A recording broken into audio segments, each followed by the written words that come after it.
இன்னைக்கு வீடியோவில் சோப் பற்றி தான் பார்க்க போகிறோம். இதை 3 பார்ட்ஸாக செப்பரேட் பண்ணியிருக்கேன். ஃபர்ஸ்ட் பார்ட்டில் வந்து நம்ம சோப்போட ஹிஸ்ட்ரியை பற்றி பார்க்க போகிறோம்.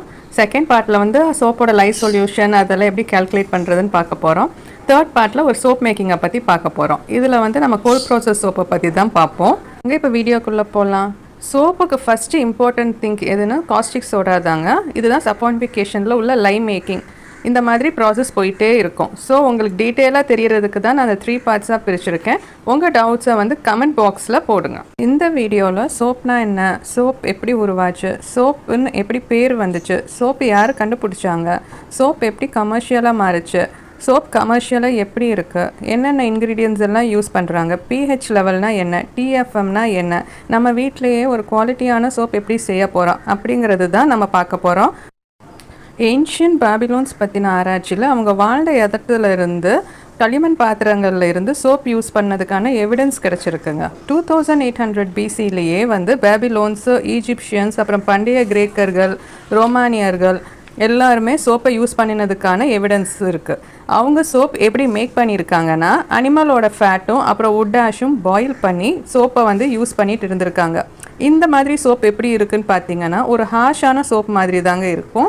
இது எதுக்கெல்லாம் யூஸ் பண்ணாங்கன்னா பாத்திரம் தேக்க, டெக்ஸ்டைல் இண்டஸ்ட்ரியில், அப்புறம் மெடிக்கல் பர்பஸ்க்கு எல்லாம் இந்த மாதிரி சோப்பு யூஸ் பண்ணிட்டு இருந்தாங்க. ஒரு ரொமானிய புராணத்தில் மவுண்ட் சாப்போன்ட்டு ஒரு மலை இருந்துச்சாங்க. அந்த மலையில் அனிமல்ஸ் எல்லாம் சாக்ரிஃபைஸ் பண்ணி அந்த சாக்ரிஃபைஸ் பண்ணின ஃபேட்டு, ஆஷு எல்லாமே ஹெவி ரெயின்ஃபாலில் அந்த மலையில் இருந்து வழிஞ்சிட்டு டைபர் ரிவரோட மேல் பரப்பில் படிஞ்சிருந்ததாக சொல்கிறாங்க. அதை வந்து பார்த்த பெண்கள் என்ன நோட் பண்ணாங்கன்னா ஹெவி ரெயின்ஃபால் அப்புறம் அந்த ஆற்றுல குளித்தாலோ இல்லை துணி துவைச்சாலோ நல்ல பாடி க்ளீன் ஆகுது அப்படிங்கிறத சொல்கிறாங்க. அப்போ தான் சோப் வந்து இன்ட்ரடியூஸ் ஆச்சு. அந்த புராணத்தை வச்சு மலை எங்கே இருக்குதுன்னு தேடி பார்த்தாங்க. ஆனால் யாருக்குமே அது கிடைக்கல. அந்த மவுண்டனோட மவுண்ட் சாப்போங்கிற பேரை தான் சோப்புன்னு வச்சாங்கன்னு சொல்கிறாங்க. சோப் எப்படி உருவாகுதுன்னா ஃபேட்டி ஆசிட்ஸ் அப்புறம் ஆயில் ரெண்டுமே சேர்ந்து ஒரு ஆல்கலைன் சால்ட்டோட மிக்ஸ் ஆகும்போது நமக்கு இந்த மாதிரி சோப் கிடைக்குது. இதுக்கு பேர் தாங்க சப்போனிஃபிகேஷன். நம்ம முன்னோர்கள்லாம் லையை எப்படி ப்ரொடியூஸ் பண்ணிட்டு இருந்தாங்கன்னா ஒரு பேரலில் ஃபுல்லாக சாம்பலை நிரப்பிட்டு அதில் தண்ணி ஆட் பண்ணிவிட்டு பேரலுக்கு கீழே வந்து நிறையா ஹோல்ஸ் போட்டுட்டு அதில் கசிஞ்சு வர தண்ணியை தாங்க லைன்னு சொல்லுவாங்க. NaOH, sodium hydroxide, caustic soda எல்லாமே ஒரே சொல்யூஷன் தாங்க.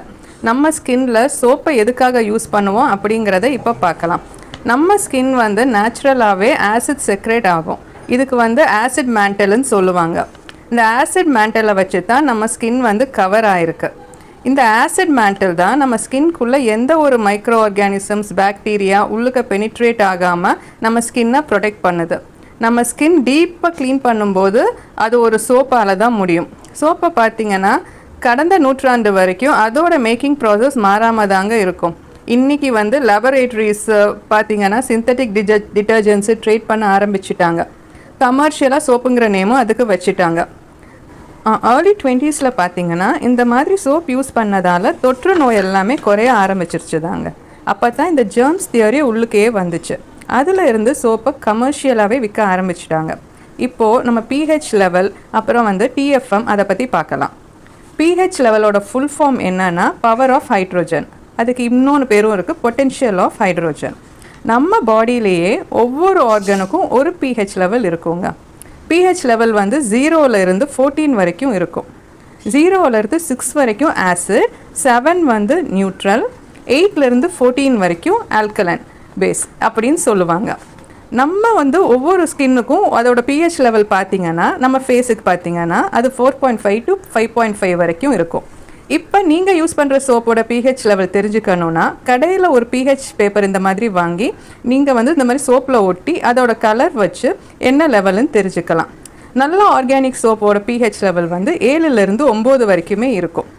மோர் தென் 9 இருந்துச்சுன்னா நம்ம ஸ்கின்னோட ஆசிட் மேண்டலை அது டேமேஜ் பண்ணிடும்.